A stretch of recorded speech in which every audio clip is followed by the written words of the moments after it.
Thank you for joining Sea Love Yoga's YouTube channel, and today I am going to take you to Jaipur, India. This is probably my favorite hotel so far.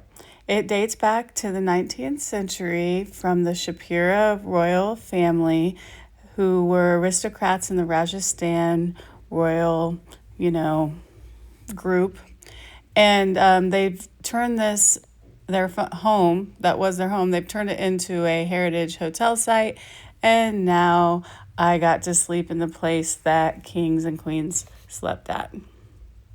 One of the things that I love about India is everywhere you go, there are these bright, colorful flowers, whether it's like someone on the streets making a flower necklace, or you go into a hotel and they have these bowls of water with these bright pink and orange and yellow flowers in them, and they smell amazing. So you are about to enter into the bar, which was really cool. And I ended up playing pool with our tour guide, and I lost twice because if you know me, I can't play pool. I don't have any aim. So this is a sitting area, and on the wall they have various pictures of the royal Shapira family. So that was cool to see, who they were. And this is my favorite sitting room, and this is where we would wait for everyone to gather before we left for the day, except for there's this itty bitty step on the left there, and you forget that it's there, and I've tripped on that several times. But check out this chandelier. How gorgeous. So this led into the gift shop area, and in the corner is a little artist that sat on the floor with his art supplies and was painting these miniature paintings. And his name was Mukesh, and I got to know him, and he became my friend. And if you notice as this video scrolls by and you look in the corner of the gift shop, not there, right there. You can barely see him. But that's where Mukesh sat.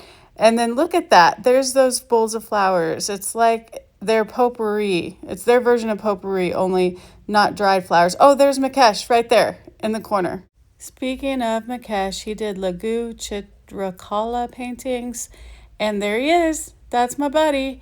And I bought a swan painting off of him. I appreciate this style of art because the difficulty to paint in such small detail. The next clip is us purchasing products from vendors on the bus. Come on. All right.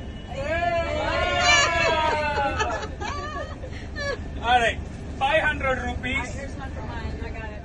Our next stop is the Amber Fort, which is a 16th century World Heritage Site, and it's a fortress palace. It was built by Raja Man Singh, which sounds to me like a reggae artist, but he was a ruler back in the day. Where we were taking pictures, there were some snake charmers, and I didn't know this, but the snakes don't actually hear the music. The reason why they're acting the way they do is because the snake charmer is swaying the flute a little bit, and the vibrations of the sound and the tapping of the snake charmer's foot is what is causing the snake to be in that position because he's assessing a threat. But oh my, look at that long walk all the way up there. How will we ever get to the Amber Fort? By elephant, of course. My friend Lori was my elephant riding buddy. We had so much fun, and it's not as easy as it looks because you have to really engage your core on the elephant because it feels like you're falling off. But here we are going up the hill, and by the way, they treat the elephants very kindly. They do only work like 4 hours, and then they go home for breaks, and they're well taken care of, we found out. And our elephant was named Mariana, which was really beautiful, and she was so sweet. And after I got off of the ride, I made sure I thanked her, like right here, and I gave her a little pat on the head, and I said, thank you so much for letting me ride you up to the top. After we got off the elephant, we were waiting in this courtyard for our friends that did not want to ride elephants to come because they came by Jeep, which was funny because the elephants beat them. Anyway, we had to wait for them. But in the meantime, we were bombarded by all of these street vendors wanting us to buy stuff. And I really didn't enjoy that very much. But I did meet this guy and I did buy a quilt off of him. And I got to know him a little bit. But other than that, this part wasn't fun. And I don't have too many facts for you because I was just trying to survive.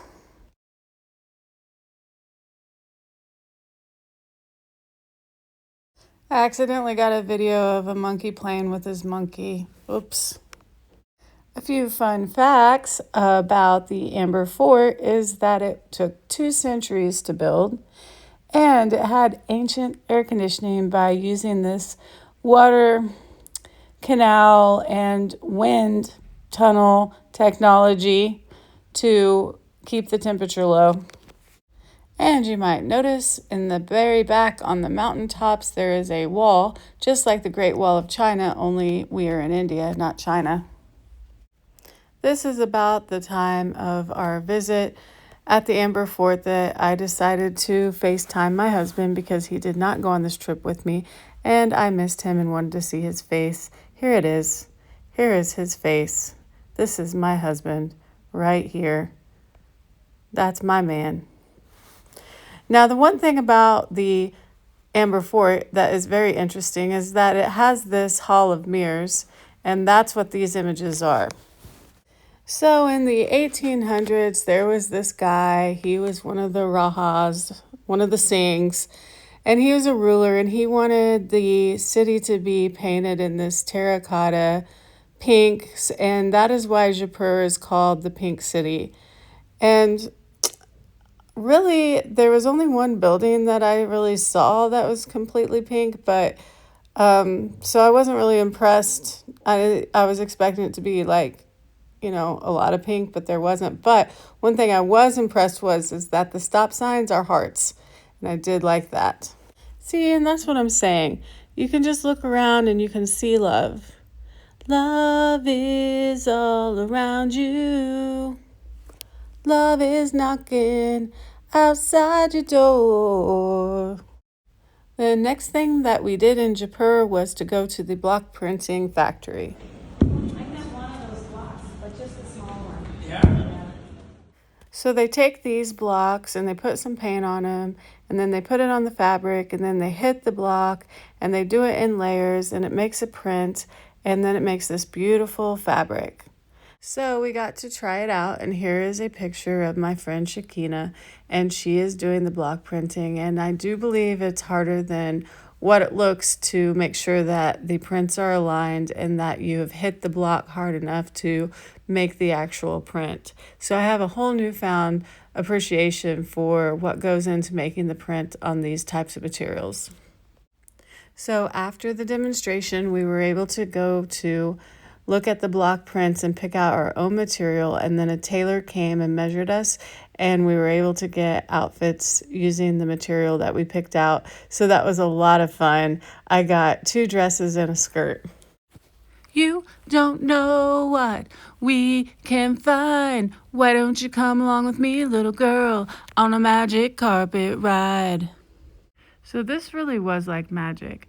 This guy has a design that he's memorized in his head, and every piece of thread that's in a carpet is knotted by his hand. So he has to remember how many stitches he needs of a certain shade of yarn and when to switch them based off of this memorized pattern. I just think it would be very difficult. And then this guy is kind of shaving and cutting the carpet, and this guy's like, I love you this much. No, he's just trying to show us how thin the carpet is after he shaves it. And then they showed us the rest of the carpet making process and also how they clean the carpets with some water and this shovel looking thing. Then we had the opportunity to feel the carpets on how soft they were and see all of the beautiful prints and patterns and the types of carpets that were available. And we also had the opportunity to buy some carpets if we wanted to. However, I did not buy any carpets because I didn't need a carpet. This is the group that we are traveling with the owners of the store as well. This was my favorite part of the day, where we got to eat dinner with the Singh family, and they are descendants from the Rajasthan, I can't say that, Rajasthan royal aristocrats. And Mrs. Singh did a cooking demonstration of some authentic Indian food. Using these vegetables here and some garlic, she made a tomato paste. Then she added a little this, and then she added a little that, and bing, bam, boom. Then she put the sauce on top of the steamed cauliflower, and then after that, it looked like this. And it was absolutely amazing. But I'm not really much of a cook, so I spent more time talking to her girls and playing with their dog Jax, who was absolutely adorable, and you can see how much we bonded, and I think he really loves me. Then we enjoyed a wonderful dinner and had dancing and singing afterwards, and it was just a magical evening where we could see love everywhere. This concludes today's video. Don't forget to like and subscribe, and thank you for joining the See Love Yoga YouTube channel.